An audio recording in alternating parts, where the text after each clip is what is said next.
Disruptors, listen up. So I'm going to tell you about an experiment that I am conducting. It's a one-year process where I have invented and I'm working with a new type of role called Listener in Residence. I'm doing it at Innovation Works, and I'm doing it as a volunteer. You probably have heard of Artists in Residence, and that's where organizations bring in people to boost the culture and learning in creative organizations. Well, the Listener in Residence is basically the same model. However, the focus is on empowering people and supporting them. So why listening is a focus? I decided that we need to create possibilities and opportunities for people to share their ideas and emotions at work, and that's good for engagement and well-being. A lot of the current engagement programs are not necessarily hitting the mark. What's missing is that people are not feeling the unique experience of being heard, seen, or supported or appreciated. So the listening sessions are basically focused on creating an opportunity for people to share ideas and emotions, and in doing so, that it is supporting their engagement, well-being, and their creativity. So what they are not, I want to be really clear, it's not mentoring, it's not coaching, it's not counseling, and it's not advice. It's deep, focused listening that's based on empathy and support. The toolkit's pretty easy. Basically, I get people to book online. The sessions are 20 minutes, and that's it. I guarantee confidentiality, and I also support people just through really active listening. So why people are coming? They're primarily coming because they want to be heard. They might be experiencing the need to vent and something about what's going on. They're feeling vulnerable and they want to share.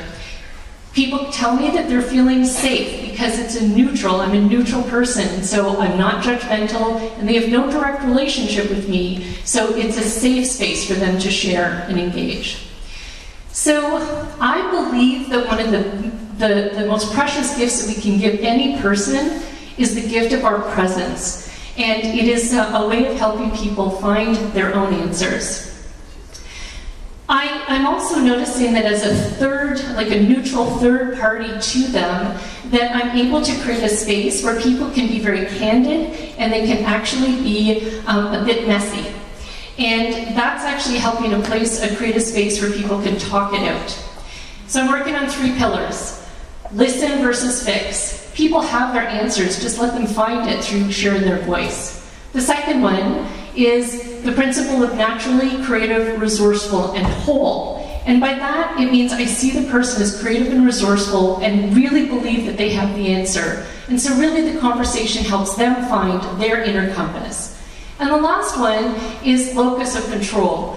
I do ask a simple question. In this situation, what do you have control over, and how might you use that to guide you towards some solutions? And that actually opens up some awareness and usually helps people find an opportunity for action. The most frequent question I've been getting is, do you talk at all? And so I don't talk a lot. If anything, I ask some really simple questions where I unfold their story. Things like, what do you notice as you're talking? What's important? Simple stuff like that. So there's great wisdom, and this is what people are sharing, is that from listening comes wisdom. And a few of the things that people are saying that's been impactful is just the fact to really release emotion on an issue. They're actually liking that they can hear themselves talk about it and kind of have an aha moment. One person actually said, when you name the blocker, it loses power. I thought that was really cool. So there's a ripple starting to happen. So there's 2 things. People that are being heard are going out into the community and they're starting to be better listeners and more engaged listeners. And the second thing is that they're spreading the word. They, because of their enthusiasm, are inviting other people to come. So I hope this inspires you to think about innovating and creating a new role in your organization, a listener in residence, maybe where people would come and have an opportunity to be heard. And I do believe that will create more creative cultures.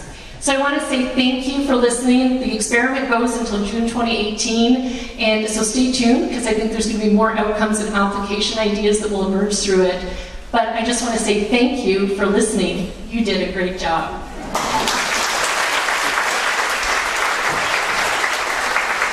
Thank you, Janet.